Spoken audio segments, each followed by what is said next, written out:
Aling mochi donut nga ba ang the best? Dahil sa Dunkin, naging trending ulit ang mochi donuts. But did you know na dati pang merong mochi or Japanese donuts from Mr. Donut and Chido dito sa atin? Mochi donuts are inspired by Japanese-style pastries na may soft and chewy texture, and they're pull-apart donuts. Here's our quick review of these 3 mochi donuts. Unahin natin ang newest sa tatlo, Dunkin's Mochi Donuts. They actually have 4 flavors but di namin matsyempoan yung glaze lang, so we only got to try 3 flavors. In terms of itsura, mukha siyang typical mochi donut. The donuts are soft, pero the texture niya when you bite into it feels more like a regular donut versus a mochi donut. For us, it lacks that chewy texture na we expect from a mochi donut. Wala ring bounce masyado. Para siyang regular donut lang shaped into pull-apart mochi donuts. Onto their flavors, their Ichigo Strawberry Mochi Donut is not too sweet. Super light lang yung strawberry flavor talaga. Same with their Chocolate Mochi Donut. Medyo matabang siya for us, which was quite surprising given na matamis for us yung ibang Dunkin na donuts. Their Matcha Mochi Donut yung mas malasa out of the 3 flavors. But it's still light na parang bitin yung flavor for us. If bet mo yung di ganun katamis na donuts, you'll probably like these Dunkin Mochi Donuts. But for us, we'll give them 2 yums.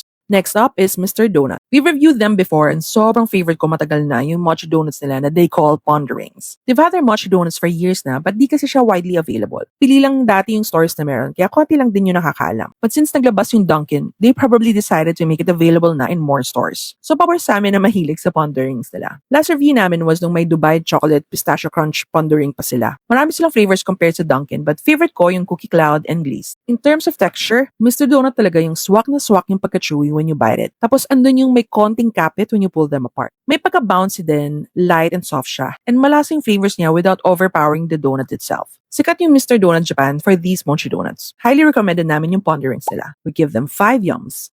Finally, Chido Mochi Donuts. We've been wanting to try their mochi donuts but ang layo lang kasi sa amin. They're a small business based in Marikina but they have a branch in BGC. Sakto na we were at MOA so pinag-grab food delivery namin doon from their BGC branch. They offer Hawaiian-inspired mochi donuts and ang dami nilang flavors na we had a hard time choosing alin yung dozen na o-orderin namin. Naaliw ako when we saw their donuts kasi they have this parang plastic roll sa mga donuts para di ma-deform or masira yung shape. Sa texture naman, Chido's mochi donuts are quite soft and andun yung pillowy feels. Sa chewiness, ando naman yung pagka-chewy niya, but not as chewy nung sa Ponderings ng Mr. Donut. But still, nasatisfy kami sa pagka-chewy and soft ng mochi donuts nila. Tapos bonus pa na marami silang flavors and they're all quite flavorful. Isa sa favorites namin yung hazelnut crunch nila. Lasa mo yung hazelnut na parang Nutella flavor and na-enjoy namin yung crunch. Next favorite namin yung savory mochi donut na pork floss nila. Para siyang may furikake sa ibabaw. Along with the generous toppings of pork floss kaya nakakatakam every bite. Other favorites namin yung half glaze nila. Bet ko yung tamis niya na bumagi sa pagka-chewy niya. And then yung strawberry na lasang strawberry milk kaya isa siya sa top favorites ko from Chido.